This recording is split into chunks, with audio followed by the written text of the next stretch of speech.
வணக்கம் நண்பர்களே, எல்லாரும் எப்படி இருக்கீங்க? நான் ரொம்ப நல்லா இருக்கேன். இன்னைக்கு வீடியோ வந்து என்னுடைய ஏப்ரல் மந்த்துக்கான அந்த பட்ஜெட் பிளான் வந்து எப்படி பண்ண போறேன் அப்படின்றத தான் உங்க கூட வந்து ஷேர் பண்ணிக்கிறேன்.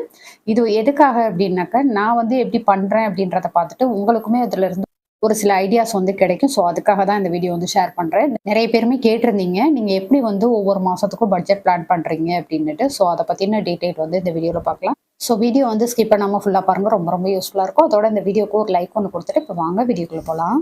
அதோட இந்த வீடியோலயே வந்துட்டு, நான் இந்த மாசம் வந்து அந்த தின சேமிப்பு இதெல்லாம் பண்றோம் இல்லையா? நான் வந்து இதுக்கு முன்னாடி வீடியோ வந்து போட்டிருந்தேன். ஏப்ரல் மாசத்துக்கான மணி சேவிங் சேலஞ்ச் வீடியோ வந்து போட்டிருந்தேன்.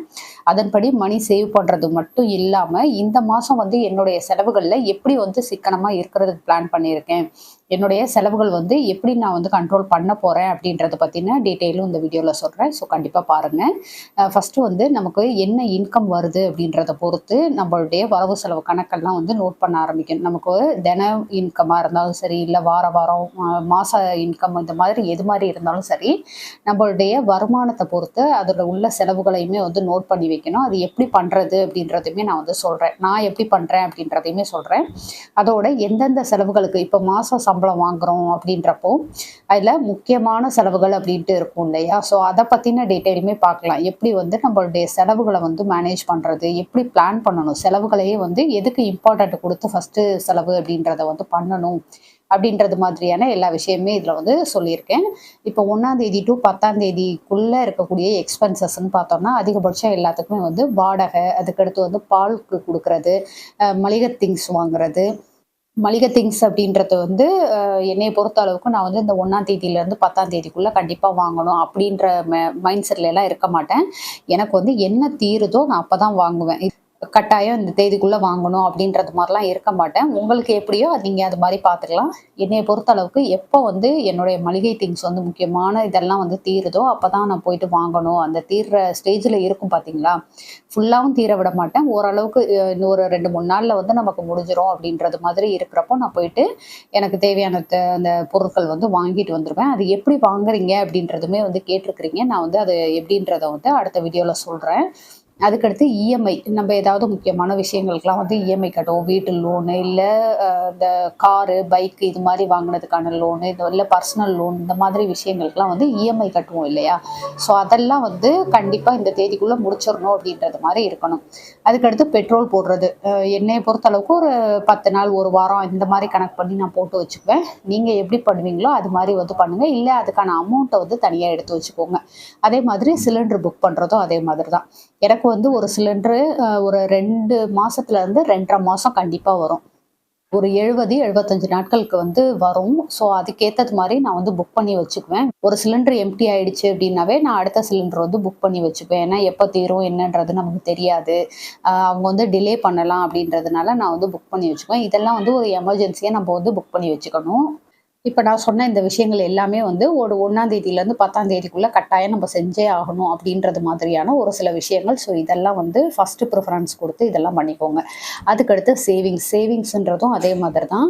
சேவிங்ஸ பொறுத்த அளவுக்குமே ஒரு சில தேதிகளுக்குள்ள இதெல்லாம் வந்து முடிச்சுட்டா நமக்கு நல்லது அப்படின்றது மாதிரி இருக்கும் இல்லையா? அதெல்லாம் வந்து நான் ஃபர்ஸ்ட் ஹாஃப் வந்து முடிச்சுடுவேன். இப்ப நகை சீட்ல பார்த்தீங்கன்னா தங்கத்திலேயே வந்து குலுக்கல் சீட்டு அப்படின்னு சொன்னேன் பார்த்தீங்களா? அதெல்லாம் வந்து 1லேருந்து 10ஆம் தேதிக்குள்ள கட்டிட்டோம் அப்படின்றப்போ, நம்மள வந்து குலுக்கல்ல செலக்ட் பண்றதுக்கு சான்சஸ் அதிகம் அப்படின்றதுனால, நான் அத வந்து கட்டிடுவேன்.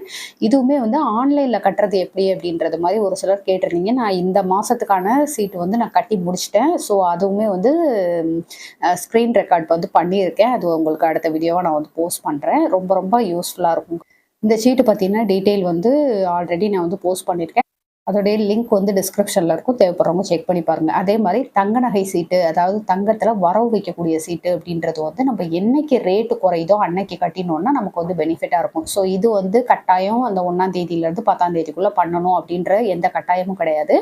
நமக்கு என்னைக்கு வந்து ரேட் குறையுது, நம்ம ரெகுலரா வந்து கம்யூனிட்டி போஸ்ட்ல வந்து போட்டுட்ருக்கோம். என்னன்னைக்கு வந்து தங்கத்தோடைய விலை குறையுதுன்னு. இன்னைக்கு பார்த்தீங்கன்னா ரொம்பவே குறைஞ்சிருக்கு.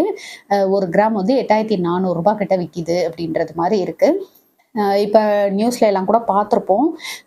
திடீர்னு வந்து தங்கத்தோடைய விலை நெறைய குறைய போகுது அப்படின்றது மாரி. அது வந்து உண்மையா? அத பத்தின வீடியோ வந்து போடுங்க அப்படின்றது மாரி கேட்டிருக்கீங்க. நெக்ஸ்ட் வீடியோவா நான் அது வந்து போஸ்ட் பண்றேன். அதில என்னென்ன மாதிரியான விஷயங்கள் இருக்கு அப்படின்றது. ஸோ இன்னைக்கு வந்து குறைஞ்சிருக்கு அப்படின்றப்போ, நமக்கு வந்து இன்னும் கொஞ்சம் குறையுதான்னு பார்த்துட்டு சீட்டு கட்டிக்கலாம். தங்க நகைக்கான அந்த தங்க நகையில வரவு வைக்கக்கூடிய சீட்டு வந்து கட்டிக்கலாம் அப்படின்றது மாரி நான் இருக்கேன். அதுக்கடுத்து ஏல சீட்டு. ஏல சீட்டும் பார்த்தீங்கன்னாக்க, ஒரு சில தேதி அந்த ஏலம் விடுறது வரைக்கும் நமக்கு வந்து டைம் இருக்கும். ஏலம் விட்டுட்டாங்க அப்படின்னாக்கா, ஒவ்வொரு அந்த சீட்டு கம்பெனிக்கும் பொறுத்து அது வந்து மாறுபடும். 1ஆம் தேதியிலேருந்து 5ஆம் தேதிக்குள்ள கட்டணும். இல்ல 1ஆம் தேதிக்குள்ளேருந்து 10ஆம் தேதிக்குள்ள கட்டணும் அப்படின்றது மாரி. ஒரு சில ஏல சீட்டெல்லாம் பார்த்தீங்கன்னா, நம்ம வந்து ஏலத்தில எடுக்கல, அந்த சீட்டு வந்து எடுக்கல அப்படின்னாக்கா, நமக்கு வந்து ஒரு 15ஆம் தேதி வரைக்கும் கூட டைம் குடுப்பாங்க. ஸோ இதுவுமே வந்து நம்ம கட்டுறது பொறுத்து மாறுபடும். எங்க கட்டுறோம் அப்படின்றத பொறுத்து மாறுபடும்.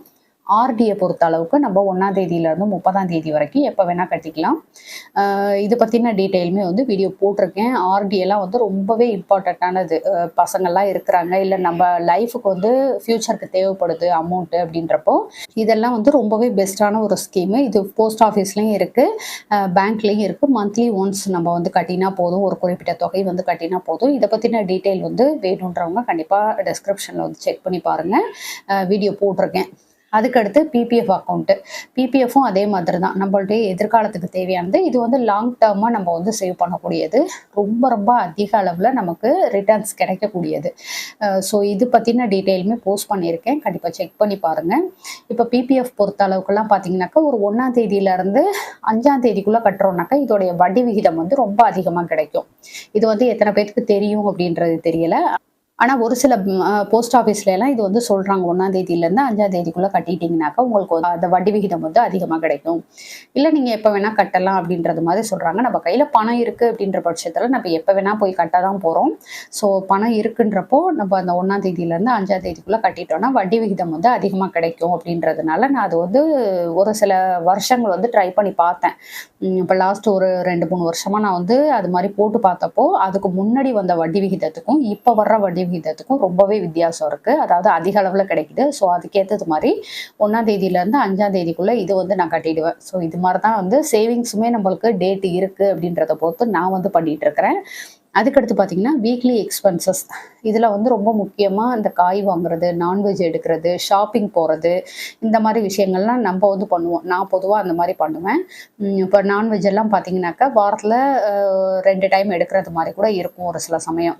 இதுக்கு பதிலா நம்ம 2 டைம் எடுக்கிறதுக்கு பதிலா, அந்த முட்டை, கருவாடு இந்த மாரி விஷயங்கள் இருந்துச்சுன்னா, நம்மளால ஈஸியா அந்த ஒரு நாள வந்து மேனேஜ் பண்ணிக்க முடியும். அதாவது வெட்னஸ்டே இந்த மாரி வந்து எடுப்போம் இல்லையா? ஸோ அந்த நாள்ல வந்து வேற ஏதாவது பண்ணிட்டு, சண்டே மட்டும் வாங்கிக்கிறது மாரி பண்ணலாம். அதுக்கடுத்து வெஜிடபிள்ஸ் அது மாரி தான். நம்ம மொத்த மார்க்கெட்ல போய் வாங்குறப்போ நெறையவே அமௌண்ட் வந்து மிச்சப்படுத்த முடியும். ஸோ அது மாதிரி வந்து பண்ணுங்க. அதுக்காக தெருவுல கொண்டு வரவங்க கிட்ட வாங்கக்கூடாதா அப்படின்னா, வாங்கலாம். அது வந்து அவங்க கிட்ட வந்து கீரை வாங்குறது, அதுக்கடுத்து இந்த வாழைத்தண்டு, வாழைக்காய் இந்த மாரி விஷயங்கள் வாங்குறப்போ ஓகேவா இருக்கும். ஆனா காய் அப்படின்றப்போ, நமக்கு மார்க்கெட்ல ஹோல்சேல் மார்க்கெட்ல கிடைக்கிறதுக்கும், இவங்க கொண்டு வந்து குடுக்குறவங்க கிட்டயும் ரொம்பவே டிஃபரண்ட் அமௌண்ட் இருக்கு. எங்க ஏரியால சொல்றேன். ஸோ நான் வந்து அதனால காந்தி மார்க்கெட்ல தான் போயிட்டு வாங்கிட்டு வந்து வச்சுக்குவேன். ஒரு வாரத்துக்கு தேவையானது. அதுக்கடுத்து ஷாப்பிங்கும் அது மாதிரி தான். நம்ம வந்து ஏதாவது ஒரு விஷயம் வாங்கணும், ஏதாவது ஒரு திங்ஸ் வாங்கணும் அப்படின்னாக்கா, வாரம் வாரம் போமாட்டோம். ஒரு மந்த்லி ஒன்ஸ் வாங்கணும் அப்படின்னாக்கா, அந்த சண்டே இந்த மாரி டைம்ல போவோம் இல்லையா? அந்த மாரி போறப்ப கூட ரொம்ப பிளான் பண்ணி இந்த திங்ஸ் தான் வாங்கணும். கண்ல பார்க்குறதெல்லாம் வாங்கக்கூடாது அப்படின்றத மாரி நான் வந்து செல்ஃப் கண்ட்ரோலா இருப்பேன். ஸோ எனக்கு இதுலயுமே வந்து நல்லாவே மிச்சப்படுத்த முடியும். அதே மாரி தேதிப்படி செலவு எடுத்துறது. அது வந்து எப்படின்றத வந்து பார்க்கலாம். இப்ப 1ஆம் தேதியிலிருந்து 30ஆம் தேதி வரைக்கும் நம்ம என்னென்ன எக்ஸ்பென்சஸ் பண்றோம் அப்படின்றத வந்து இப்போ மாசம் மாசம் பண்றது அப்படின்றப்போ அது தனியா எழுதிடுவோம். நான் வந்து இந்த மாரி தான் வந்து ஃபாலோ பண்ணுவேன். இப்போ 1ஆம் தேதியிலிருந்து அ ஒரு 10ஆம் தேதி, 15ஆம் தேதிக்குள்ள எழுதுறது அப்படின்றத வந்து மந்த்லி செலவு அப்படின்றத வந்து தனியா எழுதிப்பேன். அதே மாரி வாரம் பண்றது அப்படின்றதையுமே தனியா எழுதிப்பேன். தேதிப்படி அன்னன்னைக்கு என்னென்ன பண்றோம் அப்படின்றத வந்து எழுதுவோம் இல்லையா? அது எப்படி எழுதுறதுன்னு பார்க்கலாம். இப்போ 1ஆம் தேதி அப்படின்றப்போ, நம்ம வந்து 1 அந்த டேட் வைஸ் 1 போட்டுட்டு, அதுக்கடுத்து பிஸ்கட் வாங்கினேன். அது ஒரு ரூ. 10. டீ தூள் வாங்கினது ஒரு ரூ. 20, அதுக்கடுத்து பூ வாங்கினேன் ஒரு ரூ. 10 அப்படின்றது ஒரு ரூபாய்க்கு நீங்கள் செலவு பண்ணால் கூட அதை வந்து டேட் வைஸ் எழுதுங்க. இப்போ 2ஆம் தேதி எந்த செலவும் இல்லை அப்படின்னாக்கா இது மாதிரி வந்து டேஷ் போட்டு விட்டுருங்க. அடுத்து 3ஆம் தேதி அப்படின்றப்போ அன்னைக்கு என்னென்ன வாங்குறோமோ அதை வந்து நோட் பண்ணி வைங்க. இந்த மாதிரி தான் வந்து நான் பண்ணுவேன். இப்போ ஃபைனலாக வந்து டோட்டல் பண்ணி பார்க்குறப்போ நமக்கு வந்து தெரியும். நான் பொதுவாக பார்த்தீங்கன்னாக்கா டெய்லி அந்த விஷயங்கள் டெய்லி நான் பண்ணக்கூடிய செலவுகள் வந்து ஆப்பில் தான் நான் வந்து நோட் பண்ணிக்குவேன். என்னுடைய ஃபோன் ஆப்பில் வந்து நோட் பண்ணிக்குவேன். அது வந்து கேட்டகரி பிரித்து காட்டும் எனக்கு. அது எப்படி பண்ணுறது அப்படின்றதுமே நான் வந்து வீடியோ போட்டிருக்கேன். அதோடைய லிங்க் வந்து டிஸ்கிரிப்ஷனில் கொடுக்குறேன். தேவைப்படுறவங்க செக் பண்ணி பாருங்கள். நம்ம சும்மா ஒரு நோட்டு வச்சுட்டு நோட் பண்ணிக்கிட்டே இருக்க முடியாது அப்படின்றது மாதிரி நினைக்கிறவங்களுக்கு வந்து இந்த மாதிரி ஃபோன் ஆப் மூலமாகவே எல்லார் கையிலையுமே ஃபோன் இருக்குது அப்படின்றப்போ அதில் வந்து டக்கு டக்குன்னு நோட் பண்ணி வச்சுக்கலாம். அது கேட்டகரி வைஸ் நமக்கு வந்து பிரிச்சும் காட்டும். இப்போ ஒரு பூ வாங்கியிருக்கோமா, அது இந்த மந்த்துக்கு இவ்வளோ ரூபாய்க்கு பூ வாங்கியிருக்கோம். இல்லை ஒரு பிஸ்கெட் வாங்கியிருக்கோமா, ஸ்நாக்ஸுன்றப்போ இவ்வளோ வாங்கியிருக்கோம் அப்படின்றது மாதிரி காட்டும். ஸோ நம்ம வந்து தெரிஞ்சுக்கலாம் எதுக்கு வந்து அனாவசியமாக செலவு பண்ணியிருக்கோம் அப்படின்றது. இப்போ என்டர்டைன்மெண்ட் அப்படின்னாலுமே இத்தனை மூவி போயிருக்கோம், இவ்வளோ செலவு பண்ணியிருக்கோம் அப்படின்றத வந்து பார்க்க முடியும் நம்மளால். அப்போ அதெல்லாம் வந்து ஓரளவுக்கு குறைச்சிக்கிறதுக்கும் நமக்கு வந்து சான்சஸ் இருக்குது. ஸோ அதுக்காக நான் வந்து அப்படி நோட் பண்ணுவேன். உங்களுக்கு வந்து லிங்க் டிஸ்கிரிப்ஷனில் இருக்குது, பாருங்கள்.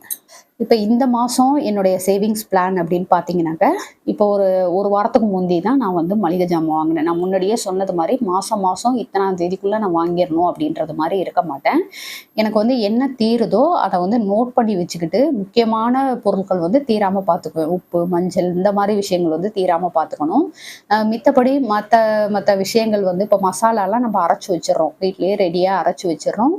அதே மாதிரி புளி வந்து வருஷத்துக்கு வாங்கி வச்சிருக்கிறோம். இது மாதிரி விஷயங்கள்லாம் போக சும்மா நமக்கு வந்து ஒரு ரொம்ப அதிகபட்சமாக தேவைப்படுற விஷயம் அப்படின்றது பார்த்திங்கன்னா அதை மட்டும் நோட் பண்ணி வச்சுக்குவேன். செலவு ஜாமான்லாம் வந்து தேவைப்படும் அப்படின்றப்போ அதெல்லாம் நோட் பண்ணி வச்சுக்கிட்டு அது தீர்றதுக்கு ஒரு 2-3 நாளுங்க நான் போய் வாங்கி வச்சுப்பேன். ஸோ அது மாதிரி இப்போ ஒரு 1 வீக் முன்னாடி தான் நான் வாங்கினேன். ரூ. 2000 வந்து வந்தது டோட்டலாக. அப்போ எனக்கு இந்த மாதம் வரக்கூடிய அந்த ரூ. 3000 வந்து மளிகைக்குன்னு கொடுப்பாங்க இல்லையா, அதை வந்து அப்படியே சேவிங்ஸாக எடுத்து வச்சுக்குவேன். அதாவது செலவு பண்ணிட மாட்டேன், இதை வந்து தனியாக வச்சுருப்பேன். ஒருவேளை இந்த மாதத்தில் எனக்கு ஏதாவது தேவைப்படுது, வாங்குற மாதிரி இருக்குது அப்படின்ற பட்சத்தில் நான் போய் இந்த அமௌண்ட்டை கொடுத்து வாங்கிப்பேன். இதுவுமே வந்து எனக்கு இந்த அளவுக்கு செலவாகுது. அதிகபட்சம் ஒரு ரூ. 1500 செலவாகிறதே பெரிய விஷயம். ஸோ அதனால் இதை வந்து அப்படியே சேவிங்ஸாக நான் வந்து எடுத்து தனியாக வச்சுப்பேன். அதே மாதிரி வெஜிடபிள்ஸ்லேயும் அப்படி தான். இப்போ வெங்காயம் இந்த மாதிரி விஷயங்கள்லாம் பார்த்திங்கன்னா நிறையவே வாங்கி வச்சுருக்கேன். இப்போ இந்த 1 மந்த் ஃபுல்லாக எனக்கு அது போதுமாக இருக்கும். சின்ன வெங்காயம், பெரிய வெங்காயம், அதுக்கடுத்து பூண்டுலேயுமே பார்த்திங்கனாக்கா நம்ம குழம்பு வைக்கிறதுக்கு தனியாக இருக்கிறது, அதுக்கடுத்து இஞ்சி பூண்டு பேஸ்ட் அரைப்போம் இல்லையா, அதெல்லாம் அரைச்சி ஸ்டோர் பண்ணி வச்சுக்குவேன். ஸோ அதுக்கேற்றது மாதிரி வாங்குறதுனால எனக்கு இந்த 1 மந்த்து ஃபுல்லாக வந்து இது கரெக்டாக இருக்கும். அதுக்கடுத்து கிழங்கு வகைகளும் அது மாதிரி தான். கருணக்கிழங்கு, சேனக்கிழங்கு இந்த மாதிரி விஷயங்கள். இப்போ சேனக்கிழங்கெல்லாம் பார்த்தோன்னா நம்ம வந்து வாங்கிட்டு வந்துட்டு உடனே நம்மளால சமைக்க முடியாது. அது எப்படியும் ஒரு 1 வீக், ஒரு 10 நாள் இந்த மாதிரி வச்சிருந்து செஞ்சாதான் நமக்கு வந்து அந்த நமைச்சல் இல்லாமல் இருக்கும். நாக்கெல்லாம் அரிக்கும் இல்லையா, அந்த காரத்தன்மை இல்லாமல் இருக்கும். ஸோ அதுக்கேற்றது மாதிரி வாங்கி வைக்கிறதுனால எனக்கு இந்த மந்த்து ஃபுல்லாக அது எல்லாமே வந்துடும். உருளைக்கிழங்கு வந்து முளைச்சிரும் அப்படின்னு சொல்லுவாங்க. அதாவது அது மட்டும் கொஞ்சமாக வாங்கி வச்சுக்குவேன். மித்த வகைகள் எல்லாம் கொஞ்சம் அதிகமாகவே வாங்கி வச்சுக்குவேன். ஸோ அதனால் எனக்கு இந்த டைம் பார்த்திங்கன்னா அந்த காய் வாங்குகிற செலவு மட்டும்தான் இருக்கும். காயுமே நம்ம என்ன பெருசாக வாங்கிட மாட்டோம் இல்லையா. அந்த கூறு கட்டி வச்சுருக்கிற இல்லை அந்த டப்பாவில் வாங்குறப்போ ஓரளவுக்கு ஓகேவாக இருக்கும். ஒரு ரூ. 200 இருந்தாவே நமக்கு வந்து ரொம்ப அதிகமாக வாங்குறது மாதிரி இருக்கும். அதோட கீரை கொண்டுட்டு வர்றது, அதுக்கடுத்து வந்து வாழைத்தண்டு, வாழைப்பூ இந்த மாதிரி விஷயங்கள்லாம் வாங்குறதுனால ஓகேவாக இருக்கும். இந்த மந்த் ஃபுல்லாக அந்த ஒரு செலவு, அதாவது இந்த வெங்காயம், பூண்டு இந்த மாதிரி வாங்குற செலவுகள் வந்து எனக்கு மிச்சமாகிறதுனால இதுலேயுமே ஒரு அமௌண்ட் வந்து சேவ் பண்ண முடியும். அதே மாதிரி பால் விஷயத்தில் ஒரு 5 நாள் கிட்ட நான் இந்த மந்த் வந்து வாங்கலை. எங்கள் சைடு வந்து வாங்குற பால்காரர்கிட்ட பார்த்தீங்கன்னா 1 லிட்டர் ரூ. 55. பசும்பால் தான் கொண்டு வருவார், நல்லா திக்காக இருக்கும். ஸோ ரூ. 55 ரேட்டு ஜாஸ்தி தான். இருந்தாலுமே வந்து பசங்களுக்கு கொடுக்குறப்போ பேக்கெட் பால்லாம் கொடுக்க வேண்டாம் அப்படின்றதுக்காக நான் வந்து பசும்பால் தான் வாங்குவேன். அது வந்து ரூ. 55னாலும் பரவாயில்ல அப்படின்றது மாதிரி தான் வாங்குறேன். உங்கள் சைடு வந்து என்ன ரேட்டு வந்து பசும்பால்லாம் விற்கிறாங்க அப்படின்றது வந்து முடிஞ்சால் கமெண்ட்டில் சொல்லுங்கள், நானும் தெரிஞ்சுக்கிறேன். இந்த மந்த்து வந்து ஒரு 5 நாள் வாங்கலை அப்படின்றதுனால அந்த அமௌண்ட்டு மிச்சமாகும். ஆனால் நான் எங்கள் வீட்டுக்கார்ட்ட இருந்து வாங்குறது வந்து ஃபுல் அமௌண்ட் வாங்கிப்பேன். ஏன்னா அவங்களுக்கு தெரியாது இல்லையா, மாதத்தில் எத்தனை நாள் பால் வாங்கலை அப்படின்றதெல்லாம் அவங்களுக்கு தெரிய போகிறதில்ல. ஸோ அதுக்கேற்றது மாதிரி ஃபுல் அமௌண்ட்டு வாங்கிட்டு அதில் மிச்சமாகிற அமௌண்ட்டெல்லாம் எடுத்து அதையுமே வந்து சேவிங்ஸில் வச்சுப்பேன். ஸோ இது மாதிரி தான் பண்ணணும். அதே மாதிரி தான் கோவிலுக்கு வந்து பூ வாங்கி கொடுக்குறது. தினமும் அகிலாண்டேஸ்வரி கோயிலுக்கு போவேன். அங்கே வந்து அம்பாளுக்கு சாமிக்கெல்லாம் பூ வாங்கி கொடுக்குறப்போ நான் போயிட்டு ஸ்ரீரங்கம் மார்க்கெட்டில் வாங்கிட்டு போயிடுவேன். ஸ்ரீரங்கம் மார்க்கெட்டில் வாங்குறப்போ ரொம்பவே விலை கம்மியாக இருக்கும். ஒரு கிலோவே பார்த்தீங்கன்னா இந்த வாரம்லாம் பன்னீர் ரோஸ் எல்லாம் வந்து ஒரு கிலோவே ரூ. 10 விற்றாங்க. அதே மாதிரி தாமரை பூவெல்லாம் பார்த்தீங்கன்னா 3 பூ ரூ. 10, 4 பூ ரூ. 10 அந்த மாதிரிலாம் இருக்கும். ஸோ அது மாதிரி வாங்கி கொடுக்குறப்போ நமக்கு நிறைவாகவும் இருக்கும். ஒரு 2-3 கிலோ வந்து பூ வாங்கிட்டு போவேன். பார்த்தீங்கன்னா எல்லா சாமிக்கும் நல்ல நிறைவாக போட முடியும். ஆனால் ஒரு ரூ. 30, ரூ. 20 தான் செலவாகும். இதுவே நம்ம போயிட்டு பூக்கடையிலையோ கட்டின பூவும் வாங்கிறப்போ ரொம்ப அதிகமாக இருக்கும். அது வந்து முடிஞ்சவங்க செய்யலாம். நம்ம வந்து சரி தெரிஞ்சுக்கிட்டே எதுக்கு இவ்வளோ கம்மியாக பூ விலை இருக்குது அப்படின்னு தெரிஞ்சுக்கிட்டே நம்ம எதுக்கு இவ்வளோ செலவு பண்ணணும் அப்படின்றது மாதிரி நான் வந்து பண்ணுறதுனால பேலன்ஸ் அமௌண்ட் அதுலேயுமே எனக்கு மிச்சமாகும். ஸோ இது மாதிரி விஷயங்களை வந்து என்னால் மிச்சப்படுத்த முடியும். இதுதான் இந்த மந்த்துக்கான என்னுடைய பட்ஜெட் பிளான். ஸோ இதுபடி நான் வந்து கரெக்டாக ஃபாலோ பண்ணுறப்போ எனக்கு நல்லாவே மிச்சப்படுத்த முடியும். நீங்களுமே வந்து மந்த்லி இவ்வளோ தான் நமக்கு வரும், இவ்வளோ இன்கம் இருக்குது, அதில் வந்து இந்த செலவுகள் அப்படின்றத வந்து நோட் பண்ணுங்கள். ஒரு சில மாதங்கள் வந்து உங்களுக்கு கஷ்டமாக இருக்கிறது மாதிரி இருக்கும். நீங்கள் அதை வந்து அடுத்தடுத்து கண்டினியூவாக நீங்கள் பண்ணுறப்போ உங்களுக்கு அதுவே பழகிடும். நல்லாவே பணம் சேமிக்க முடியும். ஸோ என்னால் சேமிக்கவே முடியலை, எனக்கு தெரியலை அப்படின்றது மாதிரிலாம் சொல்லாதீங்க. கண்டிப்பாக முயற்சி பண்ணோன்னா நம்மளாலையும் முடியும். ஓகே ஃப்ரெண்ட்ஸ், இந்த வீடியோ உங்களுக்கு பிடிச்சிருந்தா லைக் பண்ணிக்கோங்க. உங்கள் ஃப்ரெண்ட்ஸ்க்கும் ஷேர் பண்ணுங்கள். நம்ம திருச்சி தமிழ் யூடியூப் சேனலை கண்டிப்பாக சப்ஸ்கிரைப் பண்ணிட்டு பாருங்கள். தேங்க்யூ.